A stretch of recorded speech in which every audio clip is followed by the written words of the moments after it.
Bonjour, bienvenue dans cette formation. Nous allons parler aujourd'hui de la grande famille des rhumatismes. Comme je l'ai expliqué déjà, le terme rhumatisme est un terme générique très couramment utilisé, mais ce que la plupart des gens ne savent pas, c'est que derrière ce terme se cachent des dizaines de maladies affectant tout l'appareil locomoteur, c'est-à-dire les os, les cartilages, les muscles, les tendons et les ligaments. Ces atteintes on va dire, peuvent être aiguës ou inflammatoires. Donc, c'est pour cela qu'il est important de bien s'observer. Vous saurez pourquoi après, je vous explique. Le point commun des rhumatismes, c'est la douleur qui se propage dans tout le corps ou une partie du corps. D'ailleurs, dès l'Antiquité, les rhumatismes étaient considérés comme la conséquence de l'écoulement de nos humeurs, donc liquide corporel dans le corps. Le terme rhumatisme vient du grec rheuma, qui signifie littéralement l'eau qui coule. Donc en naturopathie, on considère que les rhumatismes, ce sont les encrassements de nos humeurs par des déchets acides et ou des toxines responsables des réactions inflammatoires. Pour être plus précise, nos humeurs, c'est tous nos liquides corporels, principalement le sang, la lymphe et les liquides intra-extracellulaires. Ces liquides qui circulent finalement dans tout notre corps et qui sont au contact de nos os et articulations, muscles, tendons et ligaments. Ainsi, ils sont chargés de déchets et de toxines et peuvent à terme abîmer les différents tissus de notre appareil locomoteur. L'excès d'acidité humorale va pousser l'organisme à puiser dans ses réserves de minéraux pour tamponner, c'est-à-dire neutraliser l'acide qui sont dans nos os, qui sont finalement nos os sont nos principales sources de minéraux. Et cette attaque finalement entraîne une déminéralisation et a un risque d'arthrose plus élevé. Lorsqu'un acide en fait et une base minérale se rencontrent, il se forme un sel ou ce que nous appelons les déchets cristalloïdales. J'arrive jamais à le dire ce mot, je vous l'écrirai. Ces déchets cristalloïdaux circulent dans notre organisme et peuvent se loger dans nos articulations, favorisant progressivement l'apparition de l'arthrose. Alors, comment savoir à quoi correspondent nos poussées inflammatoires? Donc, arthrose ou arthrite? Comment faire la différence? Comment savoir lequel nous avons? Alors, pour la poussée d'arthrite, on va dire que la plupart des gens ont peut-être... Enfin, c'est difficile à expliquer sur les deux. En fait, je pense que la première chose à faire, c'est surtout de s'observer. Parce qu'en fonction des deux, on n'a pas les mêmes façons, le corps n'a pas la même façon de réagir. D'accord? Donc, ça peut être de fortes douleurs. Il faut observer si ces douleurs sont peut-être des fois juste une petite gêne. Est-ce que cette douleur se manifeste plutôt le matin, plutôt le soir, quand je fais des mouvements, quand je ne fais pas de mouvements? Est-ce que c'est la nuit seulement?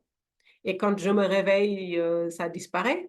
Et que le matin, tout va bien, il n'y a plus de douleur?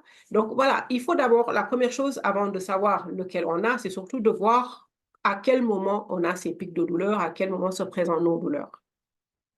Est-ce qu'ils disparaissent le matin? Est-ce qu'ils réapparaissent? Est-ce que c'est parce que j'ai fait des mouvements? Est-ce que non, je n'ai pas de fait de mouvement? Donc voilà. Donc en ayant déjà cette réponse-là, ça va nous donner un petit guide. Alors, pour faire vraiment la différence entre l'arthrite et l'arthrose, il faut savoir que l'arthrose, il faut se dire que c'est quelque chose qui frotte. Donc, c'est quelque chose de mécanique. D'accord? Le phénomène de l'arthrose est mécanique. La gêne et la douleur sont dues au frottement de l'extrémité des os, des articulations qui ne sont plus protégées par un cartilage sain. Donc, l'articulation se met à produire plus de liquide synovial, ce qui peut générer un gonflement ou de l'inflammation. Le terrain acide ou l'acidose humorale sont fortement impliqués dans la dégénérescence du cartilage articulaire. S'il s'agit de l'arthrite, là, attention, c'est le système immunitaire qui s'emballe. Donc, dans le cas de l'arthrite, l'inflammation et la douleur articulaire sont déclenchées par le système immunitaire qui est déréglé et qui s'attaque au tissu sain. Elle concerne alors les tissus conjonctifs, l'articulation, les membranes synoviales, les tendons. C'est la présence de toxines finalement et des éléments perturbateurs dans notre système immunitaire qui sont en cause. Et c'est pour cela que certaines maladies auto-immunes sont classées dans les rhumatismes inflammatoires. Cette piste, en tout cas, que je voulais vous partager, c'est de déjà pouvoir faire la différence entre ces deux types d'inflammation. D'accord? Et deux types de situations dans lesquelles vous pouvez vous dire, voilà, je sais que là, le matin, j'ai des douleurs, qu'est-ce que je peux avoir? Alors, pourquoi je suis allée à vous poser cette question? Parce que ça paraît genre, oui, bah, je peux aller voir le médecin, toujours aller voir le médecin. C'est ce que j'ai fait pour ma part. Mais on ne m'a pas diagnostiqué mon arthrite. Du coup, on m'a juste fait des radios qui n'ont rien montré puisque je n'avais rien de mécanique. Pourtant, j'avais mes douleurs qui étaient bien présentes à mes genoux et à mes articulations. Et malgré cela, ils ne m'avaient rien trouvé. Pourquoi? Parce que ce que j'avais, c'était de l'arthrite. Et donc, la piste de réflexion, c'était plutôt d'aller vers mon système immunitaire. Donc, pourquoi c'est important que vous vous y intéressiez? Parce que ça vous permettra, en discutant avec votre médecin, de plus lui donner de données, de plus lui donner d'informations, le plus possible dans votre quotidien, pour qu'il puisse vous aider. Et c'est ça, c'est le plus important. Et pour moi, ça a été ça, parce que j'ai dû faire mes propres recherches et aller plus loin pour savoir finalement qu'est-ce que je peux avoir. Parce que mes douleurs, moi, je les ressentais quand même. Pourtant, elles ne trouvaient pas les raisons de ma pathologie, les raisons pour lesquelles j'avais mal. Donc, j'ai dû faire moi-même ces recherches-là et aider à arriver à mon diagnostic.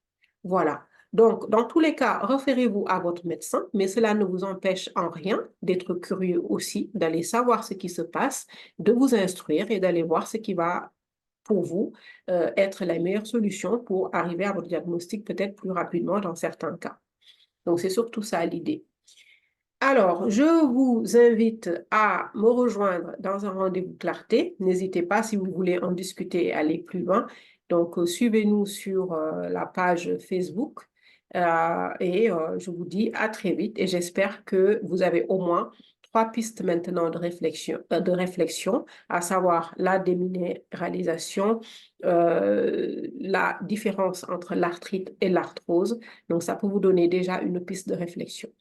Je vous dis à très vite et merci beaucoup de m'avoir suivi.